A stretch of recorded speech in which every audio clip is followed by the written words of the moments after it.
Alright guys, so most sports cars have a screen, but only one car has a screen designed by the creators of Gran Turismo. When Nissan was developing the R35, they didn't just build a normal display, they wanted the cockpit to feel like an absolute engaging flight simulator. So they went to the team at Polyphony Digital. Those are the minds behind the legendary PlayStation racing simulator, Gran Turismo. And they asked them to design part of their user interface. The result is the multifunction display, or the MFD. Over the years, the GT-R's physical infotainment system around it has changed. Some of the buttons have changed. The technology has evolved. But this telemetry, the one decided by Gran Turismo, it stayed exactly the same for the first 2009 models all the way to the end of production with the 2024 models. And why? Because it's perfect. And today we're on my 2013 Black Edition. I'm gonna show you the main presets, and also I'm gonna show you the personalized ones on how I normally use them. So as we started the car, this is the first thing that pops right there. This is one of my presets, but we're gonna go one by one with the ones that they built. So starting with letter A, acceleration.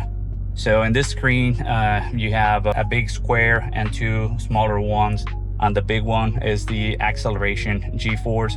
So it's gonna have a 20-second time frame, just gonna show you the acceleration and how many G-force you're feeling inside the car. On the two smaller ones, you have the boost gauge, normal boost gauge with the PSIs, and you have an accelerator pedal, which will show you the percentage of how much you're stepping on the gas. Moving to the braking, it's pretty similar. You see the red zones are inverted. That means on your stopping power, how much you're braking, you're gonna feel different G-force, and this is gonna show you same thing, 20-second frame. And the two additional ones on this is the speed and the same percentage of the brake pedal. Moving to the steering, this one it has the red zones on the sides. It's gonna just do the cornering G-forces. This one's pretty cool. Similar to the previous one, it has the miles per hour and the steering angle, so you can see a little bit if I move the wheel. We later are gonna see it in action, but for now, I'm just showing the main features. Gear position, this is a pretty interesting one. Difficult to understand it right now, but basically you can see the gear you are at. Right now we're in parking, but all the way to the 6 speeds is gonna show you if you wanna have fuel efficiency. It's gonna just let you know which gear you should be there, or you should select to be more efficient with fuel.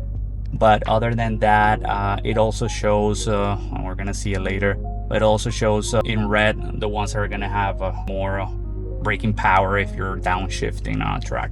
Now this one's the fuel economy, so if you're gonna have a long trip or something, this is one you want to see, and guide yourself on how you guys are doing with the fuel economy.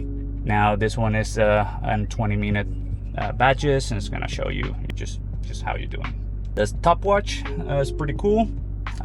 Even though there's too many racing softwares now that you can use on the track, I probably will do another video about that. But in this one, if you don't have it or you forget it, you can manually start and stop the watch from your car. So there's some buttons on the steering wheel, which I can show you later, but basically you can keep track of it, put marks, and then start and stop the watch.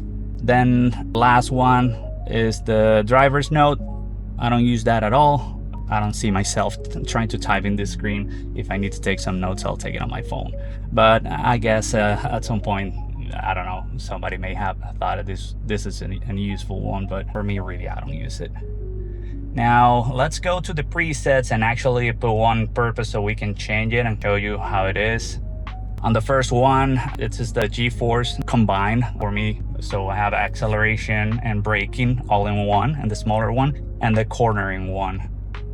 And now on the total G, I put this one so we can change it. And this one I like to see is the steering one. So we can just modify here and put the cornering G-force. And we're gonna here put the total G-force.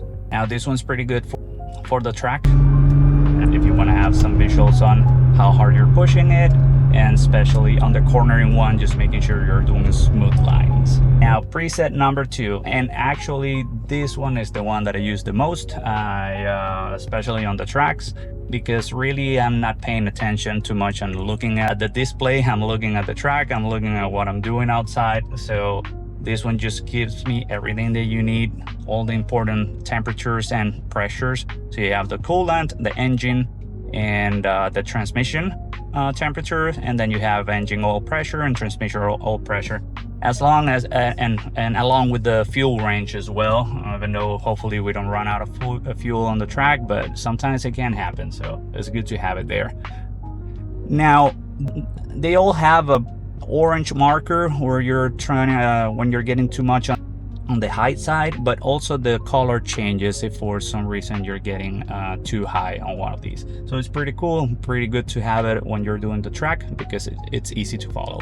This is just a boost gauge with the torque split. This is pretty cool. It tells you how much power is going to the rear wheels and to the front wheels, and also the acceleration and braking G-forces. This is what I call the passenger screen. This is whenever I have a passenger, they can change it to everything they want, but I find that people love to see the boost. Of course, the torque split is pretty cool, and then how much accelerator and how much brake pedal force you're putting there. The speed is good to have it there, as they cannot be looking at the other side, and then the corner G-forces. All right, and that's all I wanted to show you here. Even today, pulling up these digital dials makes every single drive feel like a special event. It's a permanent piece of automotive and gaming history right in the middle of the dash. There is a lot more content that I want to share, from car history to reviews to track days, other builds, cars and coffees, daily tasks on the GT-R. So help this channel keep going, gain some momentum. Please like, subscribe, and enjoy, guys. Cheers.